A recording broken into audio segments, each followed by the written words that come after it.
মানে আজকের এই গভীর বিশ্লেষণে আমরা এমন একটা বিষয় নিয়ে কথা বলতে যাচ্ছি যা শুনলে প্রথমে হয়তো মনে হবে হলিউডের কোনো থ্রিলার মুভির প্লট শুনছি। হ্যাঁ, বিষয়টা কিন্তু সত্যি অনেকটা সেরকমই চমকে দেওয়ার মতো। একদম। ধরুন দেশের উপর বড় ধরনের কোনো আক্রমণ ধেয়ে আসছে, আর প্রতিরক্ষার দায়িত্বে থাকা কর্মকর্তারা কোটি কোটি ডলার মূল্যের একটা অত্যাধুনিক মিসাইল ডিফেন্স সিস্টেম চালু করার জন্য বোতাম চাপলেন, কিন্তু স্ক্রিনে যদি হঠাৎ ভেসে ওঠে আউট অফ স্টক বা মজুদ শূন্য, বাপরে, ভাবতেই তো গায়ে কাটা দিয়ে ওঠে। তাই না?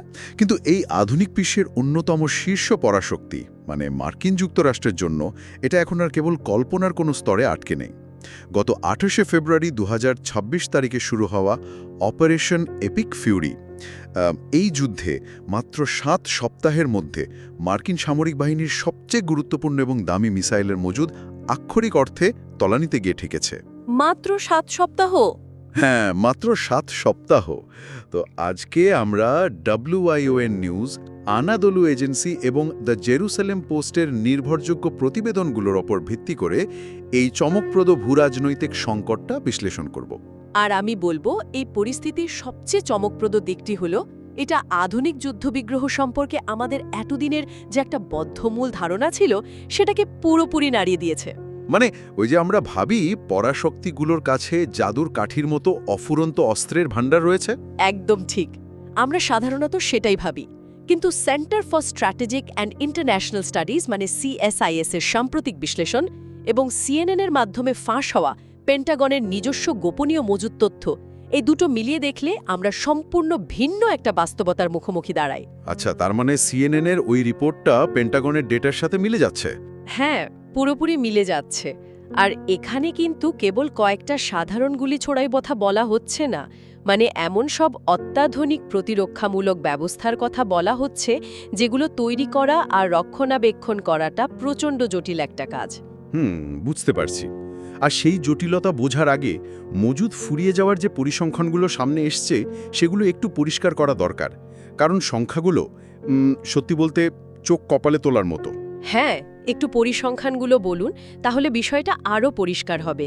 CSIS এর তথ্য মতে এই 7 সপ্তাহের যুদ্ধে যুক্তরাষ্ট্র তাদের প্রিসিশন স্ট্রাইক মিসাইলের 45% ব্যবহার করে ফেলেছে। 45%? প্রায় অর্ধেক। ঠিক তাই।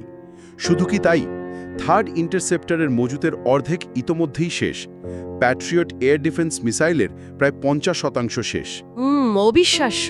আরও আছে, টোমাহক মিসাইলের 30%, joint air to surface stand off মিসাইলের 20%-এর বেশি, আর SM-3 ও SM-6 মিসাইলেরও প্রায় 20% ব্যবহৃত হয়েছে। বাপরে, এটা তো রীতিমতো একটা বিশাল সুপারমার্কেটের মতো অবস্থা। হ্যাঁ, ওই সুপারমার্কেটের উপমাটাই আমার মাথায় আসছিল। মানে একটা বিশাল সুপারমার্কেট যেখানে সবাই ভাবত সাপ্লাই কখনই শেষ হবে না, কিন্তু 7 সপ্তাহ পর দেখা যাচ্ছে তাকগুলো প্রায় খালি। একদম নিখুঁত উপমা। কিন্তু এই নামগুলো খবরে প্রায় শোনা যায়, থার্ড, প্যাট্রিয়ট, টোমাহক, এগুলো আসলে কি কাজ করে বা কেন এত গুরুত্বপূর্ণ, তার পেছনের মেকানিজমটা একটু বুঝিয়ে বলা যায় কি? অবশ্যই। আসলে এই মিসাইলগুলোর এক একটির কাজ এবং প্রযুক্তি সম্পূর্ণ আলাদা।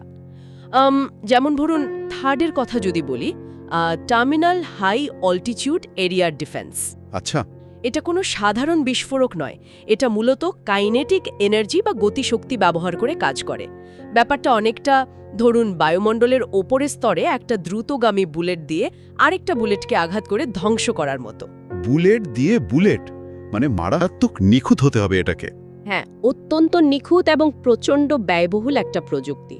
অন্যদিকে পেট্রিয়ট হলো পয়েন্ট ডিফেন্স সিস্টেম, মানে এটা মূলত রাডার ব্যবহার করে নির্দিষ্ট কোনো স্থাপনার দিকে ধেয়ে আসা বিমান বা ব্যালিস্টিক মিসাইলকে ধ্বংস করে। প্যাট্রিয়ট তো আমরা টিভিতে অনেক দেখেছি। ঠিক। আর টোমাহক হলো ক্রুজ মিসাইল, যা বিমানের মতো অনেক নিচ দিয়ে উড়ে গিয়ে অনেক দূরের লক্ষ্যবস্তুতে একদম নিখুঁত আঘাত হানতে পারে। মানে বলতে পারেন এই প্রতিটি সিস্টেমই এক একটা উড়ন্ত সুপার কম্পিউটারের মতো। উড়ন্ত সুপার কম্পিউটার, এই উপমাটা খুব চমৎকার, কিন্তু এখানেই আমার একটা বড় খটকা লাগছে। কি রকম? এই যে এত আধুনিক, এত দামি প্রযুক্তি, ইরানের মতো প্রতিপক্ষের সাথে মাত্র 7 সপ্তাহের সংঘাতে এগুলোর অর্ধেক কিভাবে শেষ হয়ে যেতে পারে? এটা একটা খুব যৌক্তিক প্রশ্ন। মানে ইরান বা তাদের সমর্থিত গোষ্ঠীগুলো তো আর হাজার হাজার টোমাহক বা থ্যাট ছুড়ছে না, তাই না? তারা মূলত সস্তা ড্রোন বা তুলনামূলক সাধারণ রকেট ব্যবহার করছে। একদম ঠিক। তাহলে হিসাবটা তো মিলছে না। আমরা কি $20,000 মূল্যের একটা সাধারণ ড্রোন আকাশেই ধ্বংস করার জন্য $4 মিলিয়ন একটা প্যাট্রিয়ট মিসাইল ছুটছি? ঠিক এই জায়গাটাতেই সামরিক ভাষায় একে বলা হয় অ্যাসিমেট্রিক ওয়ারফেয়ার বা অসম যুদ্ধের অর্থনীতি। আপনার হিসাবটা একেবারেই নিখুঁত। তাই নাকি? হ্যাঁ, মানে প্রতিপক্ষ যখন $20,000 একটা ড্রোন পাঠায়, তখন সেই ড্রোনটা যদি আপনার $1 বিলিয়ন একটা র্যাডার স্টেশন বা তেল শোধনাগারে আঘাত করে, তবে আপনার ক্ষতি হবে অকল্পনীয়। হ্যাঁ, সেটা তো বটে। তাই সেই সস্তা ড্রোনটাকে ঠেকানোর জন্য আপনাকে বাধ্য হয়েই ওই $4 মিলিয়ন ইন্টারসেপ্টর ছুটতেই হবে। এখানে আসলে কোনো বিকল্প নেই। বাপরে, তার মানে এটা কেবল অস্ত্রের লড়াই নয়? না, একেবারেই না। এটা মূলত গাণিতিক এবং লজিস্টিক্যাল এক দেউলিয়া হওয়ার লড়াই। যখন কোনো প্রতিপক্ষ বুঝতে পারে যে তারা সস্তায় আক্রমণ চালিয়ে আপনার দামি মজুদ শেষ করে দিতে সক্ষম, তখন তারা ঠিক সেই কাজটাই বারবার করবে। আর এই কারণেই মাত্র 7 সপ্তাহে মজুদ এমন বিপজ্জনক অবস্থায় এসে দাঁড়িয়েছে। এই গাণিতিক দেউলিয়াত্বের বিষয়টা সত্যিই ভয়ঙ্কর। একদম তাই। তার মানে প্রতিপক্ষ আসলে সামরিক ঘাঁটি ধ্বংস করার চেয়ে পেন্টাগনের ব্যালেন্স শিট ধ্বংস করার দিকে বেশি মনোযোগ দিচ্ছে। খুব সুন্দর বলেছেন, ব্যালেন্স শিট ধ্বংস করা। তো এই মজুদ কমে যাওয়ার পর স্বভাবতই প্রশ্ন ওঠে নতুন করে উৎপাদন করার। আমরা জানতে পেরেছি পেন্টাগন মিসাইল উৎপাদন বাড়ানোর জন্য জরুরি চুক্তিতে স্বাক্ষর করেছে। হ্যাঁ, এমার্জেন্সি কন্ট্রাক্ট। কিন্তু সিএসআইএস এর প্রতিবেদন আর এর অন্যতম প্রণেতা অবসরপ্রাপ্ত US Marine Corps colonel Mark Cancian বলছেন যে প্রাক-যুদ্ধ অবস্থায় ফিরে যেতে যুক্তরাষ্ট্রের 3 থেকে 5 বছর সময় লাগবে। ঠিক তাই, 3 থেকে 5 বছর। এখানেই বিষয়টা সবচেয়ে আকর্ষণীয় হয়ে ওঠে। মানে আমি সত্যি অবাক হচ্ছি, আমরা এমন এক যুগে বাস করি যেখানে আর্টিফিশিয়াল ইন্টেলিজেন্স কয়েক সেকেন্ডে জটিল কোড লিখে ফেলছে, রকেট মহাকাশে গিয়ে আবার নিজে থেকেই ল্যান্ড করছে। হ্যাঁ, স্পেস এক্সের মতো কোম্পানিগুলো তো অহরহ করছে। সেখানে একটা মিসাইল তৈরি করতে 3 থেকে 5 বছর কেন লাগবে? শুধু টাকা ঢাললে বা কারখানায় শ্রমিকের শিফট বাড়িয়ে দিলেই কি এই সমস্যার কোনো দ্রুত বা তাৎক্ষণিক সমাধান, যাকে বলে কুইক ফিক্স, সেটা নেই? সাধারণ দৃষ্টিতে মনে হতে পারে যে কারখানা চালু করে দিলেই তো হলো, তাই না? কিন্তু আধুনিক প্রিসিশন মিসাইল তৈরি করাটা কোনো সাধারণ গাড়ি বা স্মার্টফোন অ্যাসেম্বল করার মতো বিষয় নয়। আচ্ছা। এর সাপ্লাই চেইন বা সরবরাহ শৃঙ্খল কতটা জটিল তা একটা উপমার সাহায্যে বোঝা যেতে পারে। ধরুন আপনি এমন একটা কেক বানাতে চান যার ময়দা আসে দক্ষিণ আমেরিকার একটা নির্দিষ্ট খামার থেকে। ঠিক আছে। চিনি রিফাইন করা হয় ইউরোপে। আর কেক বেক করার ওভেনটা তৈরি করতে এমন একটা মাইক্রোচিপ লাগে যা ল্যাবরেটরিতে তৈরি হতে 2 বছর সময় নেয়। বাপরে, এমন কেক তো বানানো মুশকিল। ঠিক এই মিসাইলগুলোর ক্ষেত্রেও একই ব্যাপার ঘটে। মানে চাইলেই রাতারাতি উৎপাদন কয়েক গুণ বাড়িয়ে দেওয়া সম্ভব নয়। একদমই সম্ভব নয়। প্রতিটি মিসাইলের জন্য প্রয়োজন হয় অত্যন্ত নির্দিষ্ট রেয়ার আর্থ মেটেরিয়াল বা বিরল ধাতু। সলিড ফুয়েল রকেট মোটর লাগে, থার্মাল ব্যাটারি লাগে, আর এমন সব গাইডিং সেন্সর লাগে যেগুলো প্রচণ্ড জি ফোর্স বা অভিকর্ষজ চাপ সহ্য করেও নিখুঁতভাবে কাজ করতে পারে। এই উপাদানগুলোর সাপ্লাই চেইন পুরো বিশ্ব জুড়ে ছড়িয়ে আছে। তার মানে সাপ্লাই চেইনের একটা জায়গাতেও যদি সমস্যা হয়, পুরো উৎপাদন আটকে যাবে? ঠিক। এর পাশাপাশি রয়েছে কঠোর টেস্টিং প্রোটোকল। একটা ইন্টারসেপ্টর যদি লক্ষ্য ভ্রষ্ট হয়, তবে সেটা শুধু কোটি টাকার অপচয় নয়, বরং একটা শহরের ধ্বংসের কারণ হতে পারে। হ্যাঁ, সেটা একটা বিশাল ঝুঁকি। তাই চাইলেই মান নিয়ন্ত্রণের ধাপগুলো বাদ দিয়ে দ্রুত উৎপাদন করা যায় না। আপনি কারখানার ফ্লোর বড় করতে পারেন, কিন্তু লজিস্টিক্সের এই কঠিন বাস্তবতা বদলানো যায় না। সাপ্লাই চেনের এই জটিলতা সত্যিই ভাবিয়ে তোলার মতো। আর এখান থেকেই মার্ক ক্যান্সিয়ানের আরেকটা সতর্কবার্তার কথা মনে পড়ছে। ওই প্রশান্ত মহাসাগরীয় অঞ্চলের কথাটা তো? হ্যাঁ, তিনি বলছেন যে এই বিপুল পরিমাণ মিসাইল ব্যবহারের ফলে পশ্চিম প্রশান্ত মহাসাগরীয় অঞ্চলে একটা বাড়তি ঝুঁকির জানালা বা উইন্ডো অফ ইনক্রিজড ভালনারেবিলিটি তৈরি হয়েছে। এটা আমেরিকার জন্য একটা বড় মাথা ব্যথা। বিষয়টা এমন দাঁড়াচ্ছে, আমেরিকা যখন নিজেদের কারখানার ওভেন গরম হওয়ার জন্য 3 থেকে 5 বছর অপেক্ষা করছে, তখন চীনের মতো শক্তিগুলো নিশ্চয়ই বসে বসে তামাশা দেখছে না। একদম ঠিক ধরেছেন। প্রশান্ত মহাসাগরীয় অঞ্চলে চীনের মতো একটা সমকক্ষ বা নিয়ার পিয়ার শক্তির সাথে যদি হঠাৎ কোনো সংঘাত বেঁধে যায়, তবে পরিস্থিতি যুক্তরাষ্ট্রের জন্য অত্যন্ত প্রতিকূল হবে। কারণ চীনের মজুদ তো আর খালি হয়নি। ঠিক তাই। চীনের সামরিক প্রযুক্তি এবং তাদের মজুদ অনেক বেশি সুসংগঠিত এই মুহূর্তে। তাদের সাথে সংঘাতে যে পরিমাণ এবং যে মানের প্রিসিশন স্ট্রাইক মিসাইল বা দূরপাল্লার অস্ত্রের প্রয়োজন হবে, আমেরিকার সেই মজুদ ইতোমধ্যে অর্ধেক খালি। তার মানে বর্তমান মজুদ দিয়ে হয়তো ইরানের মতো আঞ্চলিক শক্তির বিরুদ্ধে চলমান অপারেশনটা চালিয়ে নেওয়া যাবে। হ্যাঁ, সেটা হয়তো সম্ভব, কিন্তু চীনের মতো বৃহৎ শক্তির সাথে দীর্ঘমেয়াদী হাইটেক বা উচ্চ প্রযুক্তির যুদ্ধ চালিয়ে যাওয়ার জন্য লজিস্টিক্যাল ব্যাকআপ এই মুহূর্তে পেন্টাগনের নেই। প্রশান্ত মহাসাগরীয় অঞ্চলে এমন একটা শূন্যস্থান তৈরি হওয়া মানে গোটা বিশ্বের ক্ষমতার ভারসাম্যে একটা বিশাল ফাটল দেখা দেওয়া। অবশ্যই। কিন্তু মজার ব্যাপার হলো, আমরা যখন এই অভাবনীয় ঝুঁকির কথা বলছি, তখন মার্কিন প্রশাসন ও সামরিক বাহিনীর আনুষ্ঠানিক প্রতিক্রিয়া কিন্তু সম্পূর্ণ ভিন্ন। হ্যাঁ, সেটা একটা দেখার মতো বিষয়। মানে প্রেসিডেন্ট ডোনাল্ড ট্রাম্পের প্রশাসন এবং পেন্টাগন তারা যে কোনো ধরনের মজুদ ঘাটতির কথা বারবার জনসম্মুখে অস্বীকার করেছে। পেন্টাগনের প্রধান মুখপাত্র শন পার্নেল খুব স্পষ্টভাবে দাবি করেছেন যে প্রেসিডেন্টের পছন্দমতো যে কোনো সময় ও স্থানে আক্রমণ চালানোর জন্য মার্কিন সামরিক বাহিনীর কাছে প্রয়োজনীয় সবকিছুই রয়েছে। হ্যাঁ, তিনি তো ডিপ আর্সেনাল বা গভীর সক্ষমতার মজুদের কথাও বলেছেন। ঠিক, তিনি বলেছেন মার্কিন সামরিক বাহিনীর কাছে নিজস্ব স্বার্থ রক্ষা করার মতো গভীর সক্ষমতার মজুদ রয়েছে। এই সাংঘর্ষিক তথ্যগুলো দেখলে আসলে কিছুটা বিভ্রান্ত হতে হয়। তা তো বটেই। বিষয়টিকে আমি এমন একটা পরিস্থিতির সাথে তুলনা করতে পারি, ধরুন একজন ব্যাংক ম্যানেজার খুব আত্মবিশ্বাসের সাথে দাবি করছেন যে ব্যাংকের ভল্ট একদম টাকায় পরিপূর্ণ। আচ্ছা। অথচ ব্যাংকের অডিটররা নিখুঁত প্রমাণ দেখাচ্ছেন যে ভল্ট অর্ধেক খালি হয়ে গেছে। এখানে অডিটর হলো সিএসআইএস এবং লজিস্টিক বিশেষজ্ঞ। এই দুটো ভিন্ন বাস্তবতার মধ্যে আমরা কিভাবে সামঞ্জস্য আনব? কাকে বিশ্বাস করা উচিত? এই দুই ভিন্ন বাস্তবতার সামঞ্জস্য লুকিয়ে আছে, আমরা যদি একে বৃহত্তর প্রেক্ষাপটের সাথে যুক্ত করি, সামরিক কৌশল এবং ভূ রাজনীতির ডিটারেন্স বা প্রতিরোধ ক্ষমতার ধারণার মধ্যে। একটু বুঝিয়ে বলবেন। আন্তর্জাতিক সম্পর্কে একটা অলিখিত নিয়ম হল, কোনো দেশ কখনোই জনসমক্ষে নিজের দুর্বলতা প্রকাশ করে না। যদি পেন্টাগন সরাসরি স্বীকার করে নেয় যে তাদের মজুদ ফুরিয়ে আসছে, তবে সেটা প্রতিপক্ষ দেশগুলোর জন্য একটা খোলা আমন্ত্রণ হয়ে দাঁড়াবে। বুঝতে পেরেছি, মানে দুর্বলতা দেখানো যাবে না। একদম। শন পার্নেলের বিবৃতিটা মূলত সেই আনুষ্ঠানিক প্রতিরক্ষামূলক এবং রাজনৈতিক বার্তারই অংশ। এর উদ্দেশ্য হল প্রতিপক্ষকে মানসিকভাবে চাপে রাখা।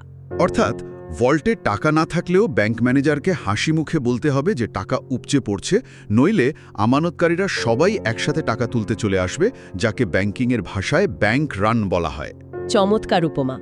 আন্তর্জাতিক কূটনীতিতেও অনেকটা এরকম স্ট্র্যাটেজিক ব্যাংক রানের ভয় থাকে। Wow, strategic bank run! হ্যাঁ, যখন রাষ্ট্র বা প্রশাসন কথা বলে, তখন তারা তাদের রাজনৈতিক অবস্থান এবং আত্মবিশ্বাস প্রচার করে। কিন্তু অন্যদিকে সিএসআইএস বা সামরিক বিশ্লেষকরা যখন কথা বলেন, তখন তারা সাপ্লাই চেন, কারখানার সক্ষমতা এবং মজুদ ব্যবহারের গাণিতিক হিসাবের কঠিন বাস্তবতা তুলে ধরেন। তার মানে লজিস্টিক্সের অঙ্ক কখনো মিথ্যা বলে না, কিন্তু কৌশলগত কারণে রাষ্ট্রকে কখনো কখনো একটা ভিন্ন চিত্র তুলে ধরতে হয়। ঠিক তাই। আচ্ছা, প্রশান্ত মহাসাগরীয় অঞ্চলের ভবিষ্যৎ ঝুঁকি এবং পেন্টাগনের এই কৌশলগত বার্তার বিষয়টা যদি আমরা বৃহত্তর প্রেক্ষাপটে দেখি, তবে বর্তমান মধ্যপ্রাচ্যের পরিস্থিতি কিন্তু আরও অনেক বেশি জটিল মনে হয়। হ্যাঁ, মধ্যপ্রাচ্যের পরিস্থিতি তো এখন রীতিমতো বারুদের স্তূপ। কারণ এই সংকটে সরাসরি বৈশ্বিক প্রভাব পড়ছে জ্বালানি তেলের ওপর। সম্প্রতি প্রেসিডেন্ট ট্রাম্প 14 দিনের একটা যুদ্ধবিরতির মেয়াদ বাড়িয়েছেন। কিন্তু এই কূটনীতিক পদক্ষেপের মাঝেই ইরানের রেভলিউশনারি গার্ডস বা IRGC একটা অত্যন্ত কড়া হুমকি দিয়েছে। হ্যাঁ, আমি দেখেছি রিপোর্টটা। তারা স্পষ্ট ভাষায় বলেছে যে যদি তাদের উপসাগরীয় প্রতিবেশীরা নিজেদের মাটি বা স্থাপনা ব্যবহার করে ইরানের ওপর কোনো ধরনের হামলার সুযোগ দেয়, তবে তারা পশ্চিম এশিয়ায় তেল উৎপাদন চিরতরে বন্ধ করে দেবে।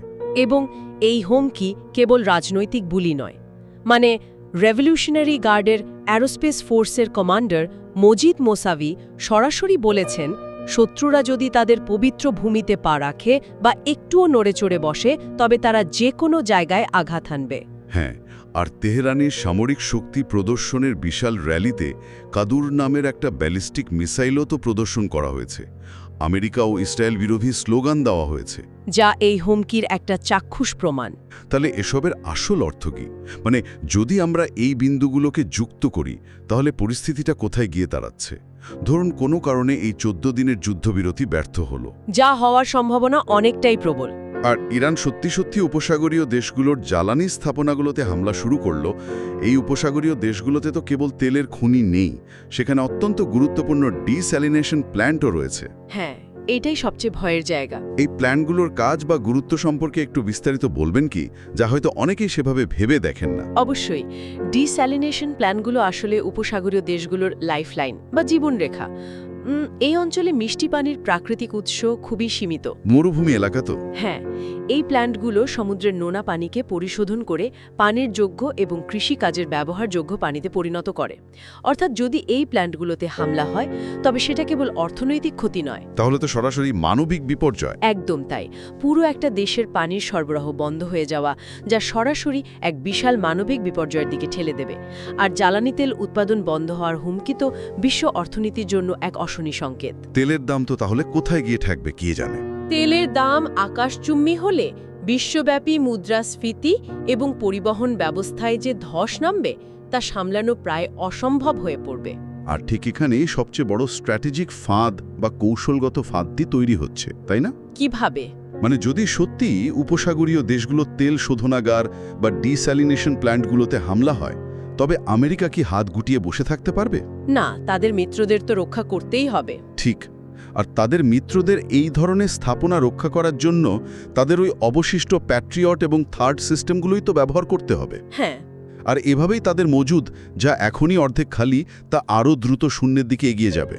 এটা কি এক ধরনের অন্তহীন চক্র বা ডেথ স্পাইরাল নয়? এটা আক্ষরিক অর্থেই একটা ডেথ স্পাইরাল। মানে প্রতিপক্ষ খুব ভালো করেই জানে যে আমেরিকার মজুদ কমে আসছে এবং এই মজুদ পূরণ করতে 3 থেকে 5 বছর সময় লাগবে। তাই তারা যদি ছোট ছোট আক্রমণ চালিয়ে আমেরিকাকে তাদের অবশিষ্ট ইন্টারসেপ্টরগুলো ব্যবহার করতে বাধ্য করে, তবে আমেরিকা প্রশান্ত মহাসাগরীয় অঞ্চলে তো বটেই, মধ্যপ্রাচ্যেও পুরোপুরি প্রতিরক্ষাহীন হয়ে পড়বে। বাপরে! এটা অনেকটা দাবার বোর্ডের এমন এক অবস্থার মতো, যেখানে আপনার চাল দেওয়ার জায়গাগুলো ক্রমশ সংকুচিত হয়ে আসছে। রুদ্ধশ্বাস একটা পরিস্থিতি। আজকের এই গভীর আলোচনায় আমরা অনেকগুলো জটিল সমীকরণ একসাথে মেলাবার চেষ্টা করেছি। যদি আমরা পুরো বিষয়টার একটা লজিক্যাল সিকোয়েন্স বা ধারাবাহিক সারসংক্ষেপ করি, তবে দেখতে পাবো যে প্রতিটি ঘটনা কিভাবে এক সুতোর বাঁধনে যুক্ত।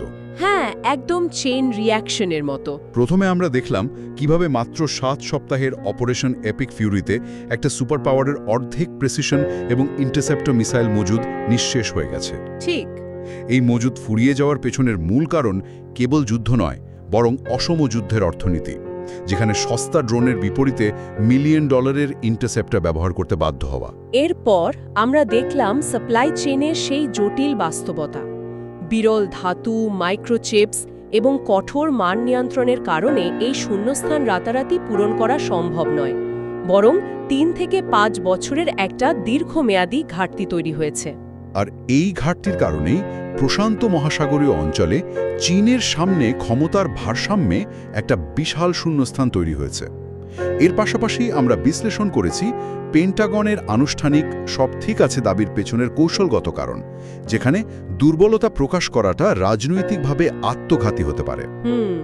এবং সবশেষে এই পুরো পরিস্থিতির মাঝে ইরানের তেল সরবরাহ বন্ধের হুমকি এবং ডিস্যালাইনেশন প্ল্যান্টগুলোর উপর সম্ভাব্য হামলার ঝুঁকি কিভাবে একটা কৌশলগত ফাঁদ তৈরি করেছে। ঠিক তাই। যদি এই ফাঁদে পা দেওয়া হয়, তবে অবশিষ্ট মজুদটুকুও তলানিতে গিয়ে ঠেকবে এবং পুরো বিশ্বের অর্থনীতি ও সাধারণ মানুষের জীবনযাত্রা চরম হুমকির মুখে পড়বে। পুরো পুরো চিত্রের এই বিশ্লেষণ আমাদের একটা অত্যন্ত গভীর এবং মৌলিক প্রশ্নের দিকে নিয়ে যায়, যে প্রশ্নটি হয়তো ভবিষ্যৎ প্রজন্মের সামরিক চিন্তাধারাকে নতুন করে ভাবাতে বাধ্য করবে। প্রশ্নটি কি হতে পারে বলে আপনার মনে হয়? প্রশ্নটি হল, যদি মাত্র 7 সপ্তাহের একটা আধুনিক যুদ্ধে বিশ্বের শীর্ষ পরাশক্তির সবচেয়ে গুরুত্বপূর্ণ অত্যাধুনিক এবং দামি ইন্টারসেপ্টরগুলোর অর্ধেক শেষ হয়ে যায়, তবে কি আধুনিক সামরিক কৌশল এবং দীর্ঘস্থায়ী যুদ্ধের ধারণাটাই পুরোপুরি সেকেলে হয়ে গেছে? দারুণ একটা পয়েন্ট। আমরা গত কয়েক দশক ধরে মিলিয়ন মিলিয়ন ডলার খরচ করে একটা নিখুঁত মিসাইল তৈরি করার যে দর্শনে বিশ্বাস করে এসেছি, তা কি আসলে টেকসই কোনো দর্শন? মানে কোয়ালিটি বনাম কোয়ান্টিটি। ঠিক তাই, কারণ প্রতিপক্ষ যদি সস্তা ড্রোন বা সাধারণ রকেটের সাহায্যে আপনার সবচেয়ে দামি অস্ত্রগুলোকে দ্রুত শেষ করে দিয়ে আপনার ব্যালেন্স শিট ধ্বংস করে দিতে পারে, তবে দিন শেষে যুদ্ধের ময়দানে জয়ী হবে কে? এটা একটা বিশাল ভাবনার বিষয়। যার কাছে সবচেয়ে উন্নত প্রযুক্তি আছে সে, নাকি যার গোদাম কখনোই খালি হয় না সে? ভবিষ্যতে কি পরাশক্তিগুলোকে এই দামি এবং ধীরগতির মিসাইল উৎপাদনের বদলে বিকল্প, সস্তা এবং খুব দ্রুত উৎপাদনযোগ্য কোনো প্রতিরক্ষার কথা ভাবতে হবে না? এটা আধুনিক সামরিক বিজ্ঞানের জন্য একটা যুগান্তকারী চিন্তার খোরাক। দামি বনাম সস্তা এবং মান বনাম পরিমাণের এই দ্বন্দ্ব হয়তো ভবিষ্যৎ যুদ্ধের রূপরেখাই বদলে দেবে। একদম। প্রযুক্তি যতই উন্নত হোক না কেন, লজিস্টিক্স এবং গাণিতিক সমীকরণ যে কোনো সময়ে পরাশক্তিকেও মাটিতে নামিয়ে আনতে পারে, আজকের এই বিশ্লেষণ তারই একটা নিখুঁত প্রমাণ। এই গভীর এবং যুগান্তকারী প্রশ্নটি যাদের এই বিষয়ে আগ্রহ আছে, তাদের ভবিষ্যতের জন্য একটা বড় চিন্তার খোরাক হিসাবে রেখে আমরা আজকের এই আলোচনা এখানেই শেষ করছি। নতুন কোনো বিষয়, নতুন কোনো দৃষ্টিভঙ্গি নিয়ে আবারও কথা হবে। ততক্ষণ পর্যন্ত চারপাশের ঘটনাগুলোর পেছনের আসল কারণগুলো নিয়ে ভাবতে থাকুন।